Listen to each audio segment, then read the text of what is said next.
Jeremias, capítulo 1, a partir do versículo 1. As palavras de Jeremias, filho de Ilquias, um dos sacerdotes de Anatote, no território de Benjamim.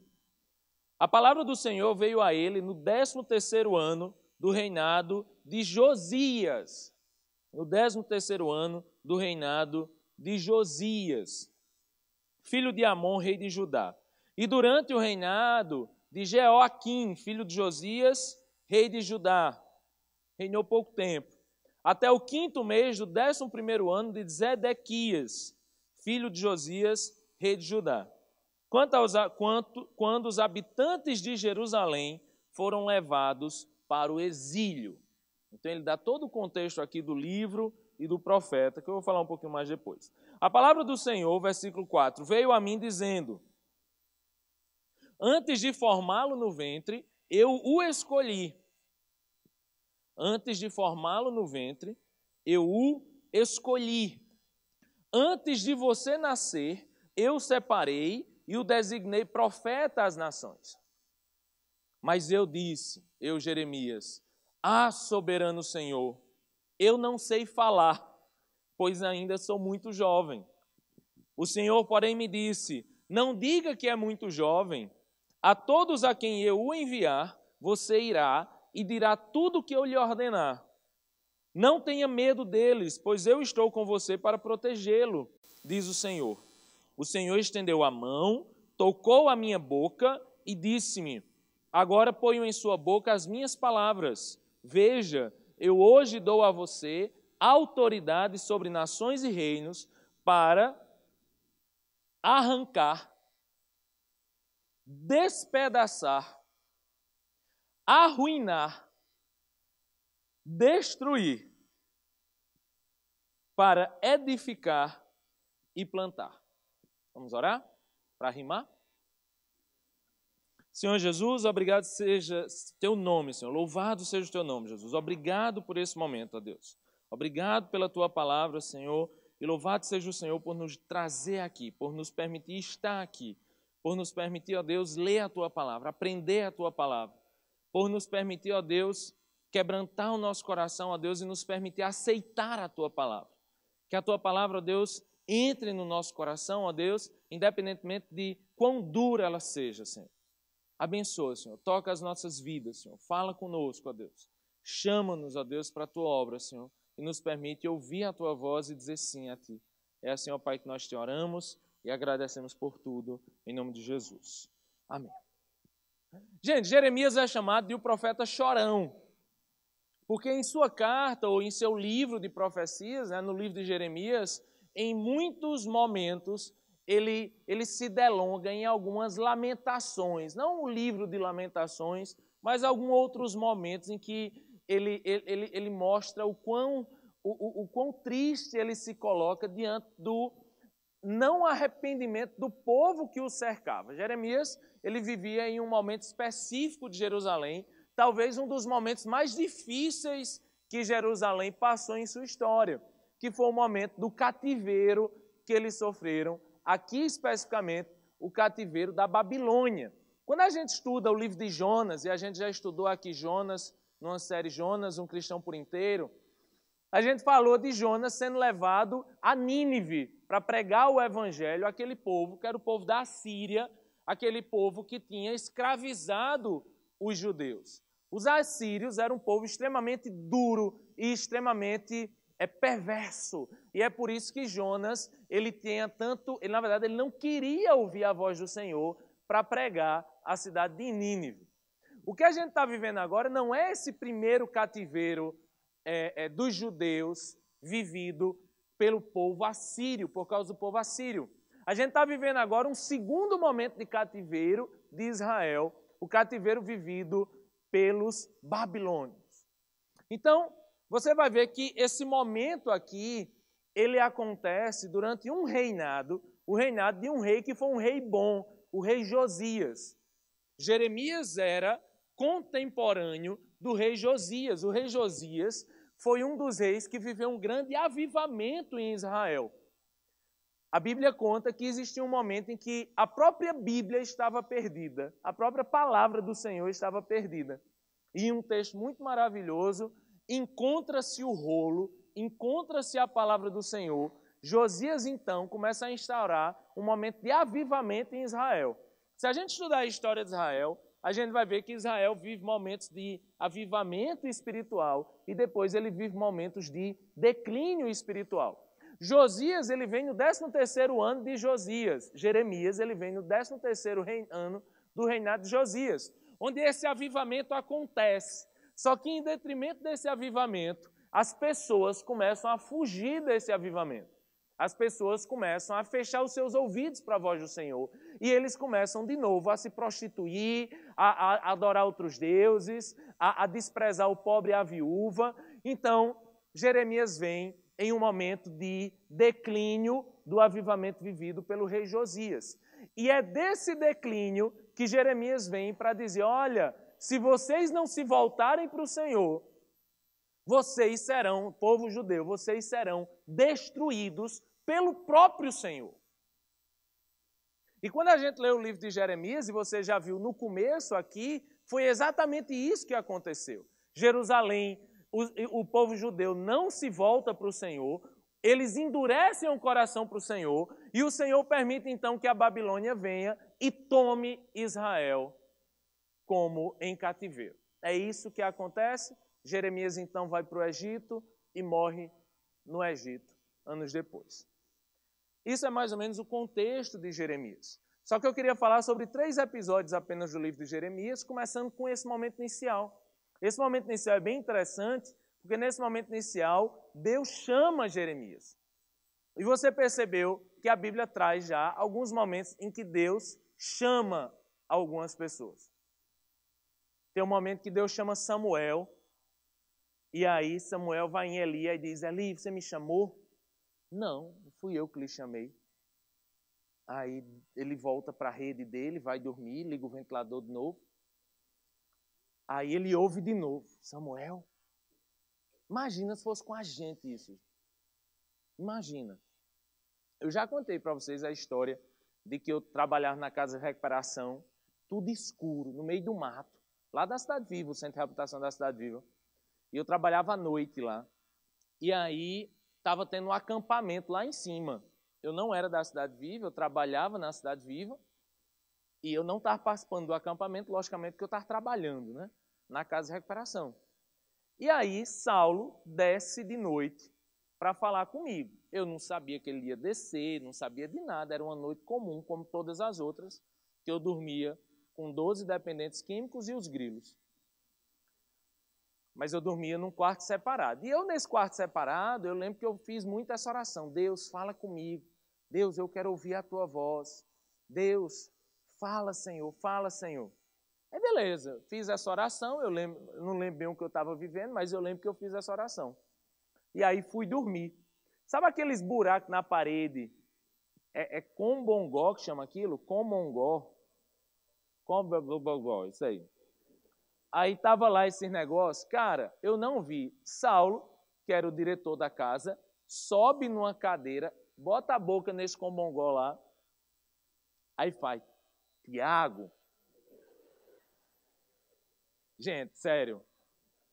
Sabe, eu estava naquele momento quase dormindo.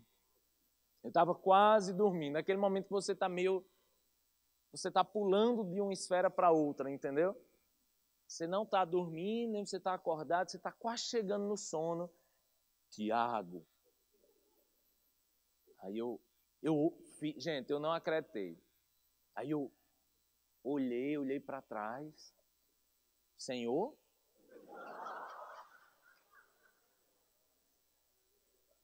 Fala, Senhor, eis-me aqui, Senhor. Sério, eu achei que foi algo espiritualíssimo, assim, sabe? Aí eu fui, orei mais. Caramba, Senhor, ou eu tô doido, ou o Senhor falou comigo, Jesus e tal. Aí foi massa, um momento, tive mais 10 minutos ali, mas eu já estava com muito sono. Aí fui dormir de novo. Aí quando eu já estava quase dormindo, a voz de novo. Tiago, rapaz, venha.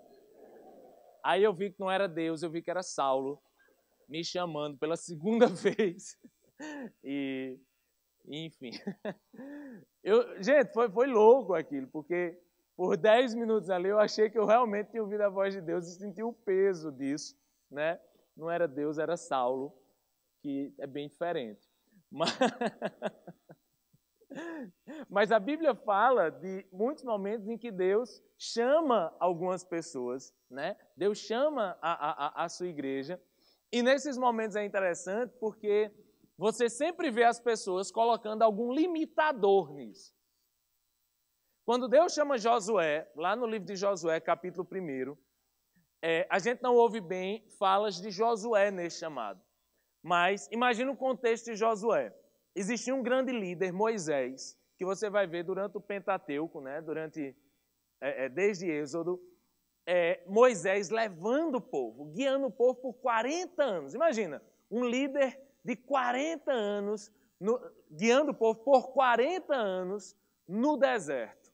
E aí esse povo agora vai entrar na terra prometida. Aí a primeira coisa que Deus diz para Josué é o seguinte: Josué, meu servo Moisés está morto. Imagina. Ou seja, o líder do povo morreu. Aí Josué, pois é, rapaz, estou triste também com isso. Ficou mal com isso e tal. Postei no Facebook dele uma mensagem, tudo mais. Coisa antiga, era Facebook a época mesmo.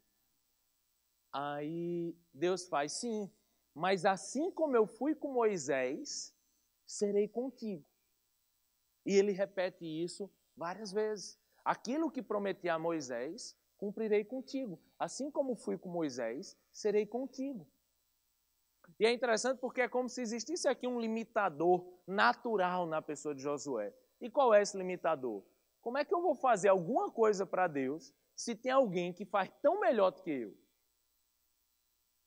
Como é que eu, tão novinho, vou liderar o povo de Israel, sabendo que antes era Moisés que liderava, o cara já com seus 120 anos, um cara que Deus falou de forma maravilhosa, um cara que liderou por tanto tempo, como é que eu vou fazer isso agora para ele? É o limitador da comparação, sabe? Algumas pessoas fraquejam no chamado para Deus, no chamado de Deus, porque elas começam a se comparar com outras pessoas. Mas como é que eu vou cantar se tem pastor Tiago que canta tão bem lá em cima? Né?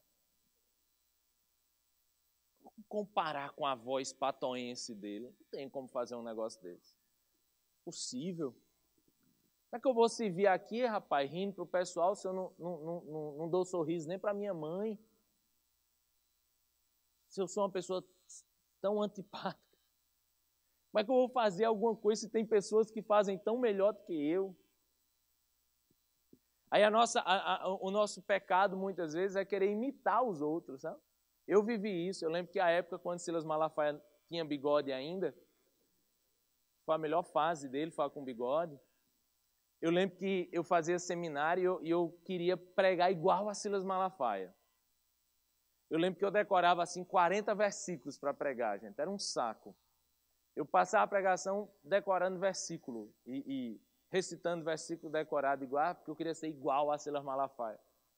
Eu lembro que eu chamei uma amiga minha para uma pregação uma vez, e do seminário, e ela foi assistir uma pregação dessa minha, imitando Silas Malafaia.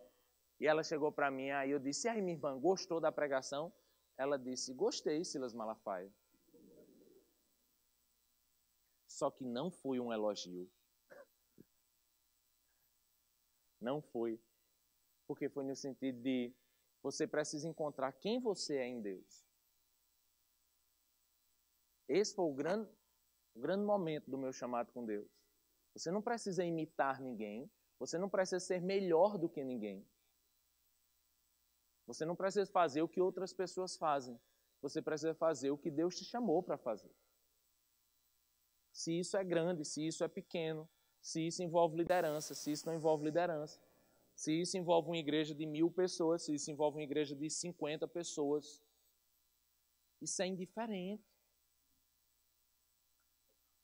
O limitador da comparação, gente, nos destrói. Porque a gente quer que Deus nos use assim como usa outra pessoa. Deus só precisa estar conosco, assim como Ele está com outras pessoas. Mas não para nos fazer imitar outras pessoas, mas para que Deus possa nos usar na nossa individualidade, naquilo que Ele quer de nós.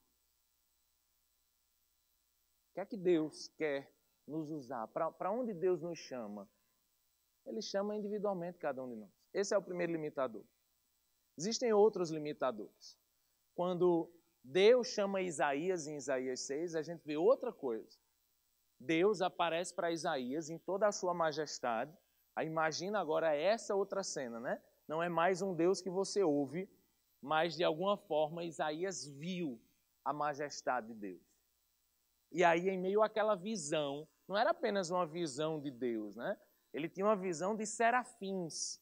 E esses serafins, que era um tipo de anjo, é um anjo mais estranho assim na Bíblia, é um anjo com 6 asas, e que ele tem função unicamente de adorar a Deus, né? Então, ele é um anjo diferente do anjo Gabriel, por exemplo. Então, tinha esses serafins, eles tinham 6 asas, com 2 asas eles voavam, com 2 asas eles tapavam os olhos, e com 2 asas eles tapavam os pés, porque eles não eram dignos de olhar para o Senhor, e porque Spru vai dizer que os pés é aquilo que me liga ao chão e tal, ou então era uma questão só de reverência mesmo, enfim, a gente não sabe. E aí Isaías olha para a santidade de Deus, para a majestade de Deus, e aí a reação de Isaías não é, me use igual o Senhor usou Daniel, não. A questão de Isaías, diante de tanta santidade de Deus, é, caramba, eu estou sendo destruído, é a frase dele.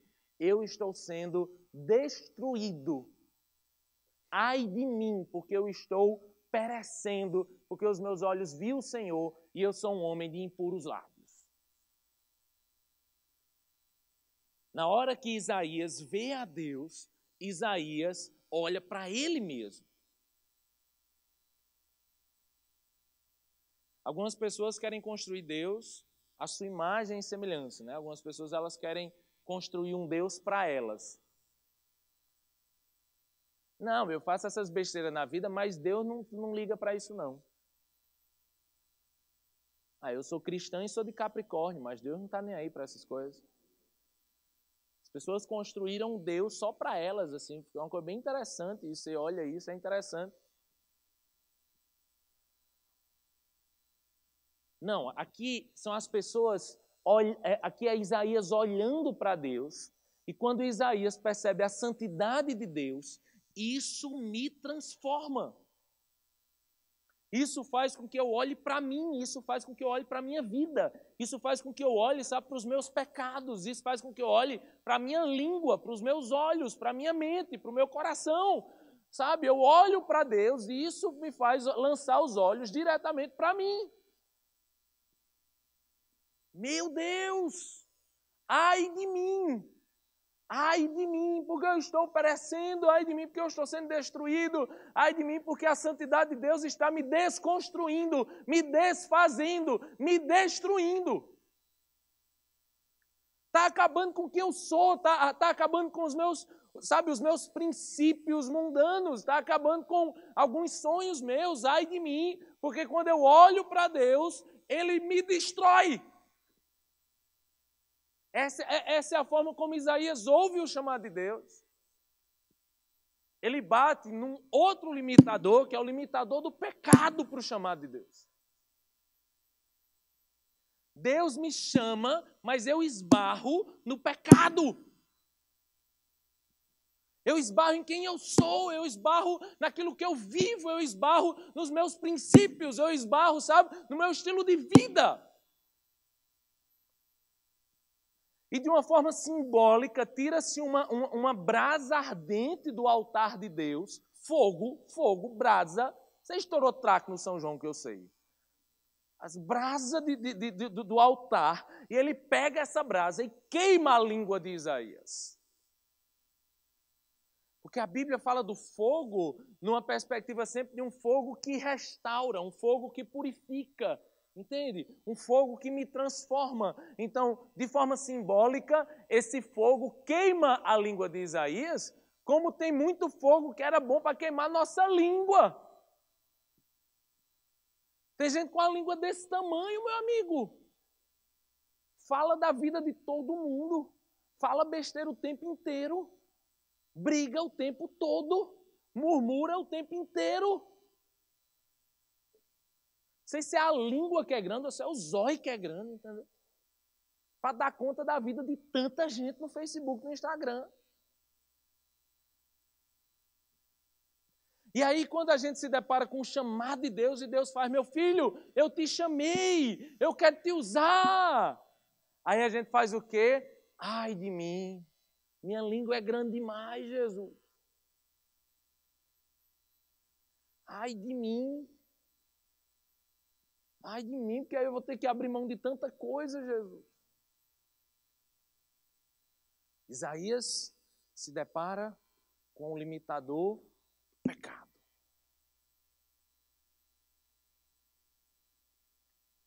Mas quando a gente estuda Jeremias, o limitador de Jeremias foi outro. O limitador de Jeremias foi: Senhor, eu sou jovem. Sou novinho demais, Deus. Interessante que ele devia ter aqui uns 30 anos, né? 40. Era jovem. Ai de mim, porque eu sou jovem. Tenho condições não.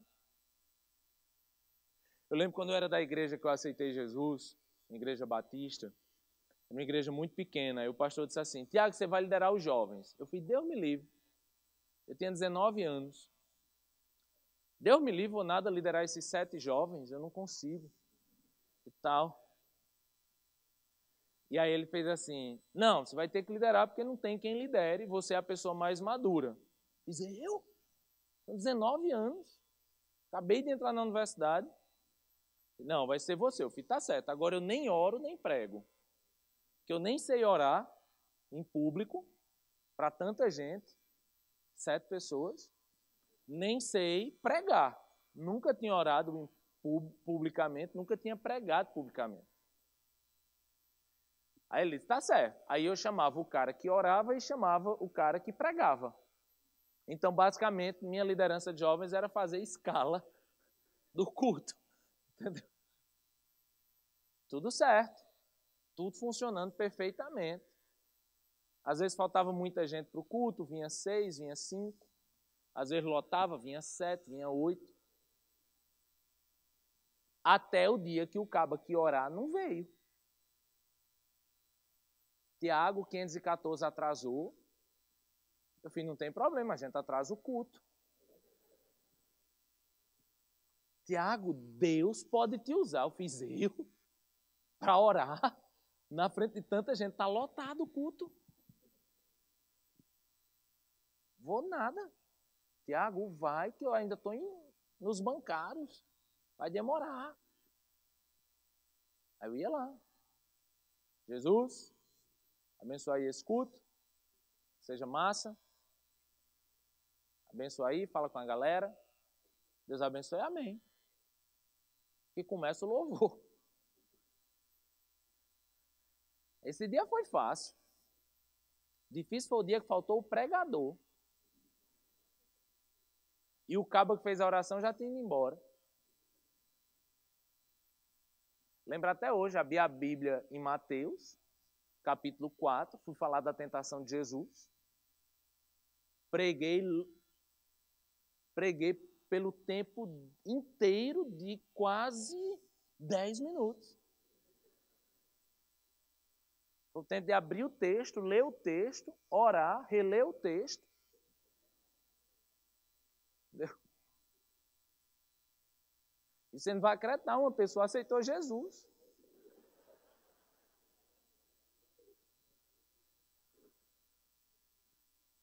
E aí eu comecei a perceber que não era eu, entendeu, que fazia o negócio. Que existia alguém ali me capacitando para fazer o negócio, entendeu?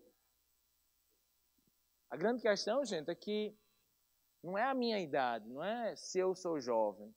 A questão é aquele que me levanta, aquele que me usa, aquele que me leva. Aquele que me chama. Essa é a questão. E é interessante porque Deus nos chama para tantas e tantas coisas e a gente sempre reduz isso ao contexto eclesiástico, né? Deus me chamando para fazer alguma coisa dentro da igreja. Mas a gente sabe que o nosso chamado é integral. E o nosso chamado também é no nosso curso, é para fazer um curso excelente, é para ter cosmovisão cristã dentro do nosso curso. É para, se fizer direito, que faça direito. Brigue com as feministas lá. Se é para fazer medicina, brigue com as abortistas lá. Se é para fazer engenharia, não tem ninguém para brigar, uma coisa boa. Ou tem, eu não sei.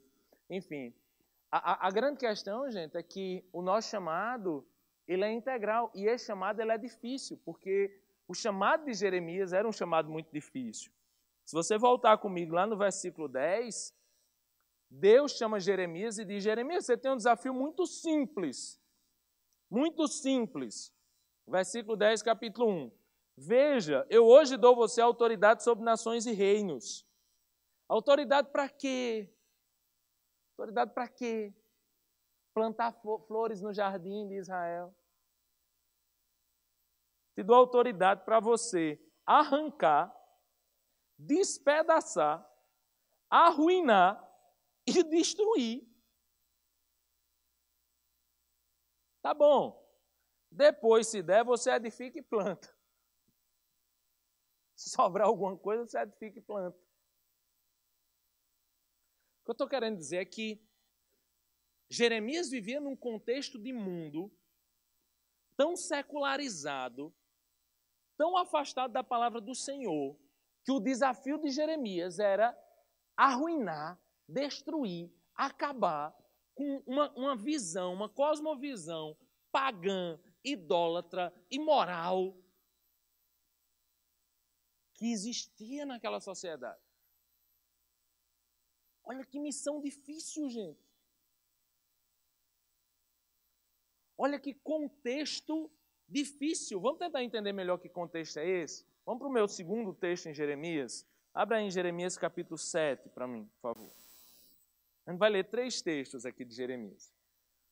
Jeremias capítulo 7. Olha o contexto que Jeremias foi levantado e veja se não é tão parecido com o contexto nosso hoje. Jeremias capítulo 7. Amém? Diz assim: essa é a palavra que veio a Jeremias da parte do Senhor. Fique junto à porta do templo do Senhor. Fique junto à porta do templo do Senhor. Você sabe que existiu o templo do Senhor em Jerusalém, né? Templo físico. Salomão e tal. Fique junto à porta do templo do Senhor e proclame essa mensagem. Olha a mensagem. Ouçam a palavra do Senhor, todos vocês de Judá, que atravessam essas portas para adorar o Senhor. Assim diz o Senhor dos Exércitos, o Deus de Israel: corrijam a sua conduta e as suas ações. Eu os farei habitar nesse lugar. Não confiem nas palavras enganosas dos que dizem. Olha que coisa interessante. Não confiem nas palavras enganosas dos que dizem: esse é o templo do Senhor, o templo do Senhor, o templo do Senhor. Você sabe quando a Bíblia repete 3 vezes não é bom, né? Não, é sério. Isso é uma questão judaica. Quando ele repetia muito, é porque ele estava enfatizando algo. Hoje, quando a gente enfatiza, a gente diz: rapaz, vamos à igreja logo, sei lá, vamos muito à igreja, né? Enfatiza dessa. Não. O judeu, ele enfatizava repetindo: Pedro, tu me amas. Pedro, tu me amas. Pedro, tu me amas. Na 3ª vez, Pedro se entristeceu. Este é o templo do Senhor, o templo do Senhor, o templo do Senhor. Parece um louvor desse chato que fica repetindo. Versículo 5. Mas se vocês realmente corrigirem a sua conduta e as suas ações, e se de fato tratarem uns aos outros com justiça, olha só, com justiça, se não oprimirem o estrangeiro, o órfão, a viúva, e não derramarem sangue inocente nesse lugar, e se vocês não seguirem outros deuses para a sua própria ruína, Então eu os farei habitar nesse lugar, na terra que deu aos seus antepassados desde a antiguidade para sempre. Mas vejam, vocês confiam em palavras enganosas e inúteis. Vocês pensam que podem roubar e matar, cometer adultério e jurar falsamente, queimar incenso a Baal e seguir outros deuses que vocês não conheceram. E depois disso tudo, vir e permanecer perante mim neste templo, que leva o meu nome, e dizer, estamos seguros para continuar todas essas práticas repugnantes. Este templo que leva o meu nome tornou-se para vocês um covil de ladrões. Cuidado, eu mesmo estou vendo isso, declara o Senhor.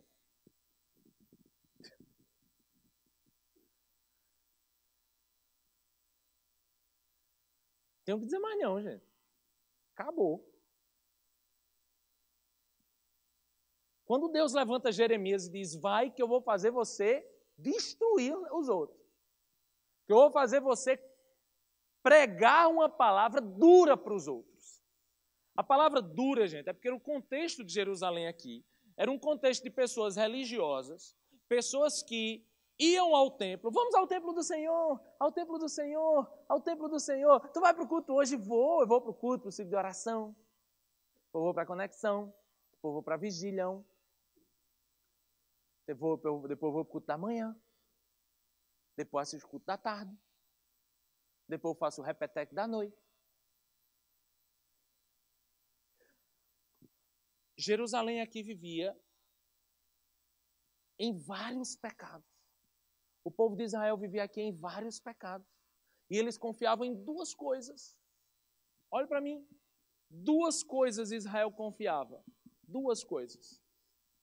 Primeira coisa, eles confiavam que, como eles foram chamados por Deus, como nação santa, povo eleito, sacerdócio real, eles achavam que nada de ruim ia acontecer com eles. Ah, Deus me chamou, Deus me escolheu. Deus me chamou pelo meu nome e disse, tu és meu. Então, se Deus me escolheu, Deus me ama. Me ama. Deixa as 99 só para mim, não sei o quê. Eles achavam, a gente foi escolhido por Deus. Deus me ama. Deus é amor. A gente pode fazer essas besteiras aqui, mas depois nós vamos para o templo do Senhor, para o templo do Senhor, para o templo do Senhor. Eles confiavam que porque eles eram filhos de judeus, eles eram netos de Deus, entendeu? Eu tenho muito medo disso, eu tenho filha, né? E eu fico pensando assim, meu Deus, que Bela não ache que ela é crente, porque o pai dela é pastor. Pessoa que mais me dá arrepio na igreja é quando ela chega assim aí faz, eu sou neto do fundador dos batistas do sertão. Caramba! Caramba! Uma carteirinha de fundador da igreja e um passe, você anda em qualquer ônibus na cidade. Né? Pense. Sabe, eu sou neto de Deus, eu estou na igreja, sabe? Meu pai, você não sabe quem é meu pai, não. Meu pai era evangelista, pregava no mundo inteiro e tal. É mesmo? É. Paulo vai falar isso em Filipenses, aí eu peço licença para falar. Gente, isso é cocô para Deus. Merda. Bosta. Entendeu? Isso é o que Paulo diz, não sou eu que estou dizendo. Paulo diz em Filipenses que esse seu histórico cristão, sabe? Eu já liderei ministério, eu já vim de outra igreja, eu já fiz muita coisa, eu já sapateei, eu já dei cangapé do céu, eu tenho tantos dons, eu sei falar em línguas, e eu já não sei o quê. Cocô! Um pinicão cheio de coisa, entendeu? Não passa disso. Israel chegava para o povo e fazia assim, eu sou filho eu sou de Israel. Eu já andei no deserto, o mar já se abriu, Deus já abriu o mar, Deus já não sei o quê. Sabe, você já ouviu falar de Davi e Golias? Pronto, Davi é meu avô. Salomão, já ouviu falar de Salomão? Eu sou neto de Salomão. Neto de Salomão. Você já ouviu falar de quem aí? De quem mais? É meu amigo. Meu amigo. Então, Israel pecava, deliberadamente pecava, mas se escondia na sua genealogia de Deus. Segunda coisa, eles idolatravam o templo. Eles idolatravam o templo. Era pregado que se Israel corresse na hora da invasão para o templo, os inimigos não destruiriam o templo. O templo era a proteção. Por isso que eles diziam, vamos para o templo do Senhor, para o templo do Senhor, o templo do Senhor. O templo do Senhor nos protege, ninguém vai entrar no templo do Senhor. A gente corre para isso daqui, para esse prédio aqui, como se fosse, eu posso fazer a besteira que for lá fora, mas depois eu vou para o templo do Senhor. Aí o templo do Senhor me protege. Eu posso viver a vida que eu quiser, aí depois eu vou para a igreja e está tudo certo. Está tudo bem. Só que olha que chamado difícil, gente. Jeremias teve que ir para a porta do templo para dizer isso que eu estou dizendo para vocês. Então o pessoal ia entrando e Jeremias ia tendo que falar uma mensagem dessa. O que eu acho interessante, gente, é que essa mensagem que era falada para a igreja, que a igreja, aqui é lógico, é Israel, e eu vou falar aqui para a igreja, a gente está no período da igreja, da graça. Essa mensagem ela é muito interessante porque ela diz assim, olha, você adultera, você mente, você assassina, mas você também esquece o pobre. Mas você também permite a injustiça. Mas você despreza a viúva, você despreza o estrangeiro. A gente sempre trabalha pecado numa perspectiva de pecados individuais. Você notou que Jeremias fez isso? Você notou que ele trata o não cuidar da viúva no mesmo peso do adultério? Você notou isso? Você notou que ele não fala como coisas diferentes. Nós chamamos de pecado adultério. Nós chamamos de pecado aquilo que é individual, chamamos de pecado assassinato. Tudo isso é pecado, mas não é só isso que é pecado. Existia um pecado social em Israel. O pecado social de Israel era não se preocupar com o pobre. Era não se preocupar aqui na figura dos mais pobres aqui, que eram os órfãos e as viúvas. Ele não cuidava deles. Sabe o que é pecado hoje, gente? É a gente não cuidar e não se preocupar com as prostitutas, com os presos, com os doentes nos hospitais. É a gente não se preocupar com crianças que são abusadas sexualmente todos os dias. Pecado é esse pecado individual, é aquele momento em que eu firo a palavra do Senhor, mas existe também pecados políticos ou pecados sociais. E a gente não pode ser uma igreja que está aqui no templo do Senhor e sabe que tem criança sendo abusada pelo pai, pelo tio, e a gente está calado. Uma pessoa chegou e disse, por que vocês ficam falando de abuso sexual, de suicídio? Para que falar dessas coisas? Vai pregar a palavra do Senhor, tem tanta gente pecando, eu sei, ele está pregando, tem tanta gente pecando, está falando sobre isso também. Mas não posso esquecer dos pecados sociais, gente, que para Deus eles têm o mesmo peso. Uma igreja que está aqui adorando no templo do Senhor, mas esquece o pobre, ela está em pecado. Uma igreja que está aqui no templo do Senhor adorando, mas esquece das crianças, esquece das pessoas que estão sofrendo na sociedade, ela está em pecado.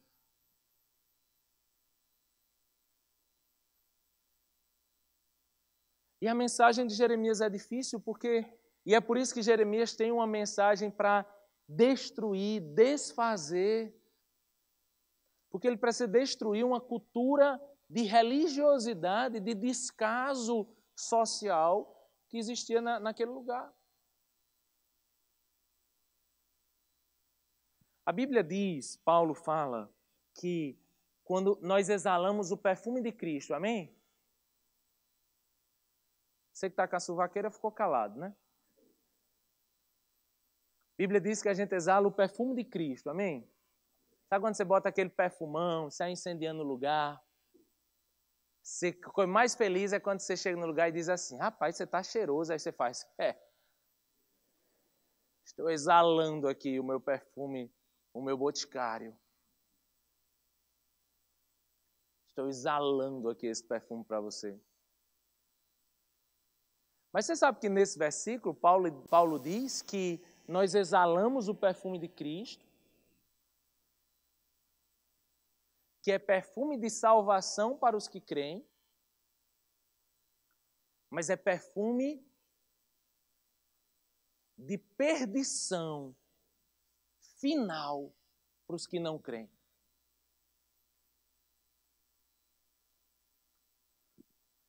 O nosso chamado é difícil, gente, porque o nosso chamado, nós somos chamados, e você que já assistiu a Casa de Julgamento, nós somos chamados para falar para as pessoas que existirá um julgamento final.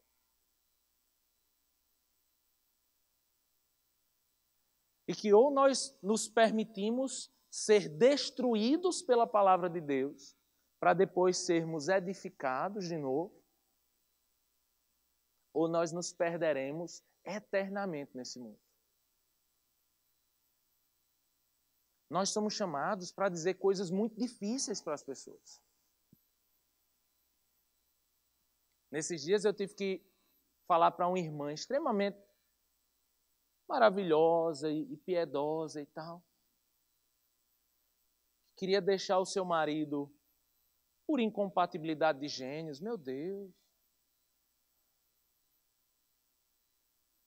Ela veio me dizer assim com a certeza que eu ia apoiar, sabe? Ele é chato. Meu marido é chato. Meu marido me abusa. E aí ela queria que eu dissesse, sabe o quê? Ô mulher, vai ser feliz, vai. Larga isso, vai fazer o que tu quer na vida. Né? Tenho certeza que ela queria ouvir isso, gente. E aí a minha palavra foi, minha irmã, você está em pecado. Minha irmã, você está em quantos maridos já? Ela? 3. Eu falei, minha irmã, você quer vencer a mulher samaritana? As samaritanas são 5. Você está no meio do caminho. Quer vencer quem? Gretchen? Acho que ela nem sabia quem era a mulher samaritana. Pelo amor de Deus. Mas Deus me quer feliz. Feliz? Deus quer feliz? Deus quer cumprir o chamado dele, minha irmã. Deus te quer cumprindo a palavra dele. Deus te quer vivendo a verdade dele. É isso que Deus quer para você. E se isso de alguma forma lhe entristece porque nosso coração é pecaminoso. Essa mulher saiu com a raiva de mim, gente. Uma raiva de mim. E ela veio tão simpática falar comigo. Acho que eu perdi uma amiga. Jeremias perdeu todos os seus amigos. Jeremias perdeu várias e várias pessoas ao seu redor. Por fim, abre comigo lá em Jeremias 18. Jeremias 18 diz assim: essa é a palavra que veio a Jeremias da parte do Senhor. Vá à casa do oleiro, e ali você ouvirá a minha mensagem. Então fui à casa do oleiro e o vi trabalhando com a roda. Mas o vaso de barro que ele estava formando estragou-se em suas mãos, e ele o refez, moldando outro vaso de acordo com a sua vontade. Então o Senhor dirigiu-me a palavra: ó comunidade de Israel, será que eu não posso agir com vocês como fez o oleiro? Pergunta o Senhor. Como barro nas mãos do oleiro, assim são vocês nas minhas mãos, ó comunidade de Israel. Se em algum momento eu decretar que uma nação ou um reino seja arrancado, despedaçado e arruinado, e se essa nação que eu adverti converter-se da sua perversidade, então eu me arrependerei e não trarei sobre ela a desgraça que eu tinha planejado. E se noutra ocasião eu decretar que uma nação ou um reino seja edificado e plantado, e se ele fizer o que eu reprovo e não me obedecer, então me arrependerei do bem que eu pretendia fazer em favor dele. Agora, portanto, diga ao povo de Judá e aos habitantes de Jerusalém: assim diz o Senhor, estou preparando uma desgraça e fazendo um plano contra vocês. Por isso, converta-se cada um de seu mau procedimento e corrija a sua conduta e as suas ações. Versículo 12. Mas eles responderão: não adianta. Continuaremos com os nossos próprios o quê? Planos. Cada um de nós seguirá a rebeldia do seu coração mau. Versículo 18. Então disseram: venham, façamos planos contra Jeremias, pois não cessará o ensino da lei pelo sacerdote, nem o conselho do sábio, nem a mensagem do profeta. Venham, façamos acusações contra ele e não ouçamos nada do que ele disser. Esse texto é extremamente profundo, porque primeiro ele vai falar de um Deus que se arrepende, né? Você ouviu essa palavra, se arrepender? Isso dá margem para uma heresia muito divulgada hoje, que é chamada de teísmo aberto, teologia relacional, enfim. Sempre que você vê essa palavra, sempre que você vê na Bíblia conceitos humanos sendo atribuídos a Deus, você tem que dar uma dosada na interpretação, tá? Calvino, ele vai interpretar esse texto e ele vai dizer que o foco aqui não está na sabedoria de Deus, que, sendo onisciente, como é que ele poderia se arrepender? A questão não é essa. Essa palavra é usada por falta de outra melhor, que explique melhor uma atitude de Deus. O foco aqui, gente, do texto aqui, é o arrependimento. E a gente sabe que a gente vive na graça, né? Na era da graça, e a gente sabe como Deus é gracioso, como Deus é amoroso, como Deus larga as 99 e vai, sabe, nos encontrar, como a gente cantou aqui e tudo mais. A gente sabe como Deus, a Bíblia fala de um filho pródigo que vai, sabe, faz tudo que é besteira na vida, mas volta, se arrepende, e o pai vai correndo ao encontro do filho. A gente sabe tudo isso. E a gente sabe que aqui no Antigo Testamento eles viviam no pacto, né? Eles viviam no pacto do Antigo Testamento de Deuteronômios. Se atentamente ouvir a minha voz e obedecer, então eu lhe abençoarei. Mas também, se você não me obedecer, eu não lhe abençoarei. Essa era a ideia do Antigo Testamento. A gente vive hoje no pacto da cruz de Cristo, do sangue de Cristo, e então existem essas diferenças, tá? Mas o que eu quero que você entenda é o seguinte: uma coisa que sempre existiu e que vai existir até a vinda de Jesus são as consequências dos nossos pecados. Para os nossos pecados, gente, existem consequências de tamanhos diferentes, de intensidades diferentes. Às vezes Deus é tão gracioso e misericordioso que Ele pode nos livrar de consequências maiores.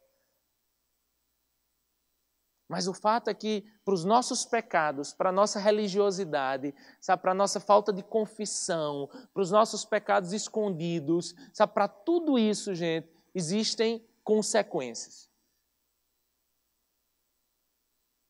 Para os nossos corações duros, que dizem, assim como diz, esse pessoal fala no versículo 12, continuaremos com os nossos próprios planos, cada um de nós seguirá a rebeldia do seu coração mau. Esse é o pensamento de muitos de nós. Muitos de nós. Até com namorão sem futuro, rapaz. 10 anos já namorando sem futuro. Você sabe que é sem futuro, você sabe que nunca trouxe nada que preste para a sua vida. Aí você chega e diz assim, rapaz, que namoro sem futuro, meu amigo. Eu já vi namoro sem futuro, mas esse já morreu e tu não sabe. Mas como eu não tenho o poder de acabar namoro, Deus não me deu esse poder, não. Só me deu o poder de acabar o namoro das minhas filhas. O seu ele não deu, não. Então, logicamente, eu não vou mandar você acabar namoro. Mas eu já cansei de ter assim, umas conversas assim, sabe? Com um casal de namorado, que assim, é tão óbvio que o namoro não presta.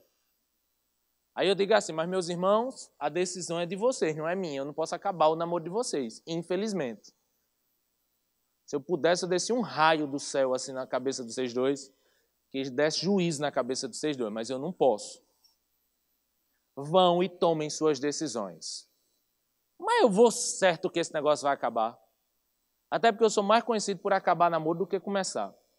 Na verdade, todos os que eu tentei começar deu errado. Eu sou um péssimo cupido, eu só presto para destruir. Aquele chamado de Jeremias, não tem? Deus me deu esse chamado de Jeremias para namoro. Só me deu esse. Toda vez que eu disse, rapaz, fulano e fulano, ó, solteiro, homem, mulher, vai dar certo. Deu errado. Mas para acabar namoro eu tenho um chamado, graças a Deus. Rapaz, passa um mês, namoro continuou. E Deus foi tão claro, e aí, pai, continuou? Não, a gente deu uma 35ª chance. No final, não, a gente quer seguir os nossos planos, a gente não quer ouvir você. A gente não quer ouvir você, a gente quer seguir os nossos planos e os nossos sonhos, e eu quero ir para onde meu coração quer ir, e eu quero fazer o que eu quiser fazer. Sabe, o apóstolo Tiago, ele fala, né, acho que é Tiago 4, ele diz que pessoas na igreja que dizem, hoje ou amanhã irei para esse ou para aquele lugar, farei negócios, depois voltarei e tal, sabe? Gente que faz plano do jeito que quer para a vida. Não, eu vou agora passar um ano, vou estudar para concurso, vou sair de todos os ministérios, porque eu não posso perder tempo com nada, e aí eu vou passar um ano, vou passar num concurso, aí eu vou poder casar, porque casando eu posso transar, e eu tenho logo que casar, porque eu não aguento mais ficar sem transar, mas aí a gente casa, depois de 3 anos a gente tem filho, e gente... E aí não importa se Deus fala não importa se Deus te constrange em alguma coisa, não importa se você ouve a voz do Senhor numa pregação que mostra para você que não importa. O que importa é que eu vou fazer o que são os meus planos. E é nessa teimosia de não se arrepender, é nessa teimosia de não ouvir a voz do Senhor, a teimosia de não ouvir o chamado do Senhor, a teimosia de continuar dizendo não ao Senhor, que esse vaso se quebra. E a metáfora aqui que Deus faz Jeremias viver, ele diz assim, ó, vai na casa do oleiro, acaba que vai vaso. Vocês não lembram de um filme chamado Ghost? Não é nem lembrar, porque vocês nem assistiram. Eu fico escandalizado com isso, com alguém que nunca assistiu Ghost e Titanic. Para mim, você não merece dizer que está vivo. Não dá. Não dá. Ah, mas eu assisti A Casa de Papel. Não, mas tem que assistir Titanic e Ghost. Ghost é uma droga, gente. É um filme de um cabo que morre, fica a alma penada, pairando no mundo. Olha que coisa horrível. E fica vigiando a mulher, vivendo a vida dela. Deus me livre. Imagina se isso fosse verdade. Tanto de demônio, de espírito vendo você tomando banho. Aí tem uma cena horrível que está a mulher fazendo um vaso assim. Aí chega o demôniozão por trás. Aí faz o vaso com ela. Vocês lembram dessa cena? Não, beleza. Vamos assistir aqui agora. Deus me livre. Nem de espírito eu gosto. Sabe aquele negócio? Tinha uma roda grande e uma roda pequena, ligada a um eixo. Ele mexe na roda de baixo, e ele pode mexer com o próprio pé, mexe a roda grande de cima. E isso ele vai pegando o barro disforme, e ele consegue ir modelando nesse movimento contínuo, e ele vai modelando o vaso. O que é muito comum é que esse vaso, nesse barro ainda mole, antes de passar pelo fogo, né? Então, nesse momento aqui, isso simplesmente se desfaz. Esse vaso, ele simplesmente perde toda a sua forma. Ele perde todo o sentido. Ele se quebra. Se quebra. E aí Deus olha para isso e olha para Jeremias e diz: Jeremias, será que eu não posso fazer com Israel o que o oleiro fez com o vaso? Ele pega esse vaso destruído, mas ele refaz. Ele, quebrou. Quebrou, zerou. Game over. Acabou-se. 0-0 de novo. Acabou-se. Se destruiu. Sim, mas pode refazer. Pega a mesma massa, pega a mesma matéria-prima, melhor dizendo, pega o mesmo barro, aquele barro que começou a levantar, mas que se desfez, dá para refazer. Dá para reconstruir. Do zero, Tiago, do zero. Mas dá para fazer. Dá para refazer. Enquanto a roda girar, dá para fazer de novo. Dá para começar de novo. Dá para se levantar, dá para se reerguer, dá para se refazer. Deus não nos destrói, gente, para acabar conosco. Deus nos destrói para refazer de novo. As coisas na nossa vida que se destroem por causa do nosso pecado, Deus pode refazer. Os sonhos que são destruídos, que se acabam, sonhos que você fez a vida inteira e que o pecado destruiu, ou que o próprio Deus destruiu, dá para reconstruir, dá para refazer, dá para começar de novo. Sabe, Tiago, mas eu estava tão longe, era 4 anos de relacionamento, zera essa bexiga que nunca se viu de nada, começa de novo.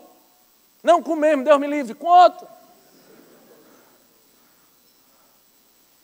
Passei a vida, Tiago, sonhando com isso, passei a vida querendo fazer isso, e aí não vejo mais sentido na minha vida. Sabe, comecei a fazer, direito, medicina, sei lá o quê, informática, técnico de informática, sei lá o que é que você fez. Eu vou fazer isso aqui, porque eu vou trabalhar não sei onde, e eu vou morar fora, e eu vou ganhar dinheiro, e eu vou casar. Aí deu tudo errado. Teus sonhos todos deram errado. Zerou tudo de novo. Mas Deus não nos destrói para acabar com a gente. Deus nos destrói para nos reconstruir.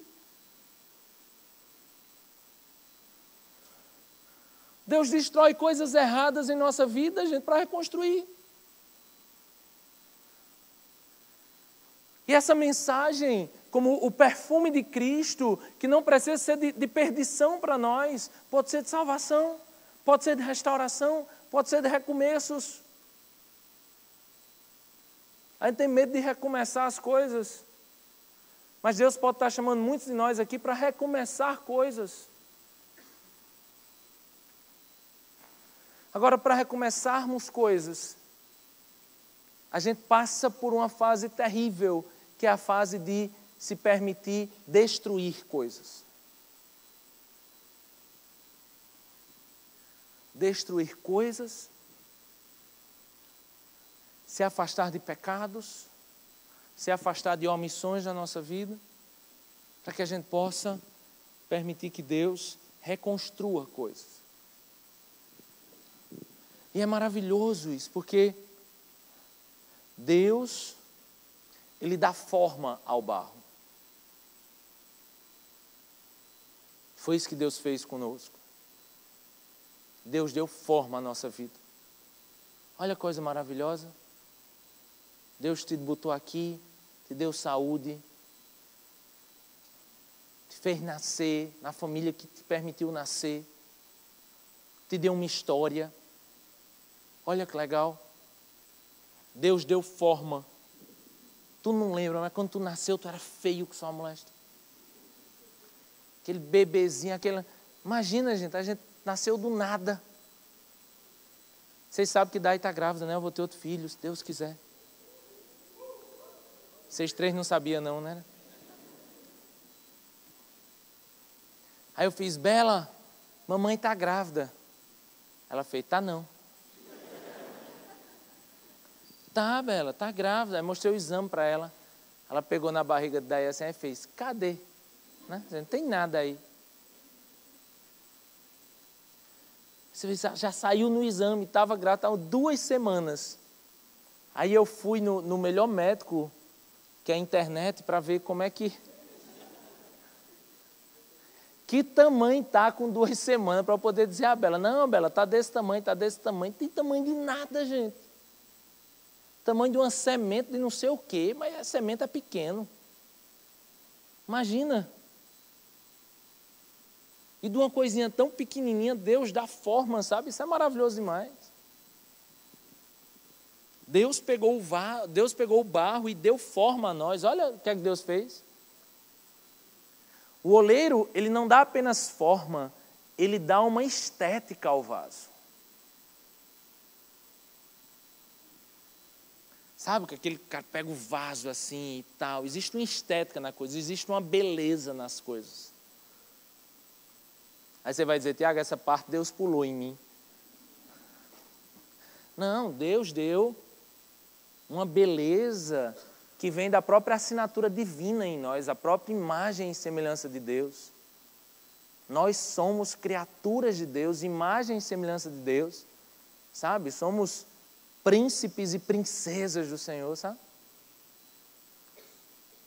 Eu fiz a barba, né? Mas antes de fazer eu estava com a barba horrível. E daí passou uma semana dizendo, amor, vou fazer a barba, amor, vou fazer a barba, amor, vou fazer a barba. Essa barba está horrível, que barba feia. Mas tu me ama, né, amor? Amo, é o jeito, né? Mas a barba está horrível. Aí Bela, no meu braço aqui, pegou na minha barba com as 2 mãos assim e fez, que barba linda, papai. Aí eu cutuco a mãe, né? Tá vendo? Ela me ama do jeito que eu sou. Mas Deus deu, não pensa em estética só como essa beleza que a gente pensa, não, mas Deus deu tanta coisa linda para a gente, pessoal. O jeito de você falar, o jeito de você sorrir, sabe? A forma como você foi criado, sua família. Deus não pegou apenas esse barro que nós somos, Ele deu forma, Ele deu estética, mas principalmente Ele deu utilidade ao vaso. Porque o barro, ele não serve de nada, ele é só barro. Mas Deus pega esse barro, dá forma, dá estética e dá utilidade ao vaso. E esse somos nós. Destruídos pelo pecado, reconstruídos pelo Senhor, chamados pelo Senhor, para uma geração idólatra e religiosa, para que a gente possa também destruir os valores da sociedade, assim como o vaso é destruído, mas para que Deus possa, através do aroma de Cristo em nossas vidas, para que Deus possa reconstruir a vida dos outros.